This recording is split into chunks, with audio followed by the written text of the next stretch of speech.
அனைவருக்கும் வணக்கம். 9ஆம் வகுப்பு கணக்கு இயல் 7 அளவியல் பாடத்தலைப்பில் எடுத்துக்காட்டு 14வது கணக்கிற்கான விடையினை இந்த வீடியோவில் பார்க்கலாம். Welcome to Mani math board. ஒரு கனச்சதுர வடிவ நீர் தொட்டியானது 64,000 லிட்டர் நீர் கொள்ளும் எனில் அந்த தொட்டியின் பக்கத்தின் நீளத்தை மீட்டரில் காண்க.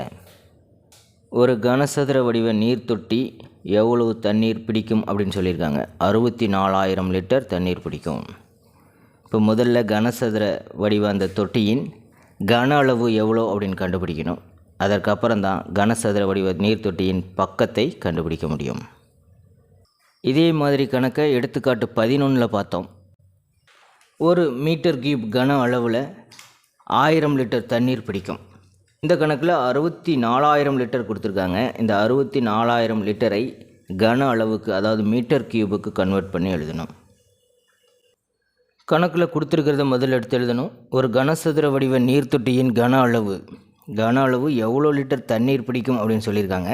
ஆனால் கன அளவு அப்படிங்கிறது கன அலகுகளில் சொல்லணும், அதாவது மீட்டர் கியூப்பில் நம்ம சொல்லணும். ஏன்னா பக்கத்தின் நீளத்தை மீட்டரில் தான் கேட்டிருக்காங்க. ஸோ லிட்டரை மீட்டர் கியூபுக்கு மாற்றணும்னா இதுதான் ஃபார்முலா. ஒரு metre cube equal to 1000 litre. இந்த கணக்குக்கு 1000 லிட்டர் ஈக்குவல் டு ஒரு மீட்டர் கியூப் அப்படின்னு எடுத்துக்கணும். இதுதான் ரொம்ப முக்கியம். இப்போ 64,000ஐ 1000ஆல் வகுத்தோம்னா நமக்கு மீட்டர் கியூப் கிடைச்சிரும்.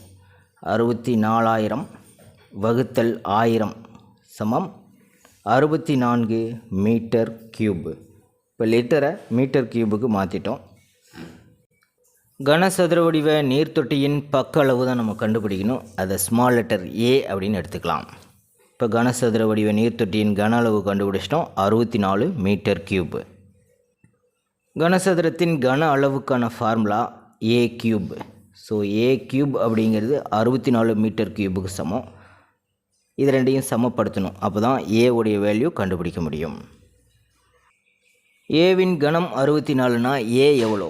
இப்போ கன மூலம் கண்டுபிடிக்கணும்.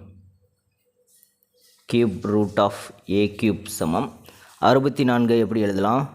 4ஆல் வகுத்தோம்னா 16, மீண்டும் 4ஆல் வகுத்தோம்னா 4. 4 பெருக்கல் 4 பெருக்கல் 4ன்னு எழுத முடியும். ஸோ 64ஐ 4இன் கணம் அப்படின்னு எழுதலாம். Cube root of 4 cube.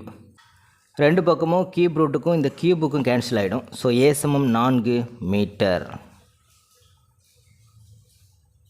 Final answer பாருங்கள். ஆகவே நீர் தொட்டியின் பக்கத்தின் நீளம் 4 மீட்டர் ஆகும். அவ்வளோதான் ஆன்சர். எடுத்துக்காட்டு 15வது கணக்கிற்கான விடையினை அடுத்த வீடியோவில் பார்க்கலாம். மேலே இருக்கிற ஐகார்ட் செக் பண்ணிக்கிங்க. இந்த கணக்கில் உங்களுக்கு கூடுதலான விளக்கம் தேவைப்பட்டால் கீழே இருக்கிற கமெண்ட் பாக்ஸில் கேளுங்க. தேங்க்யூ.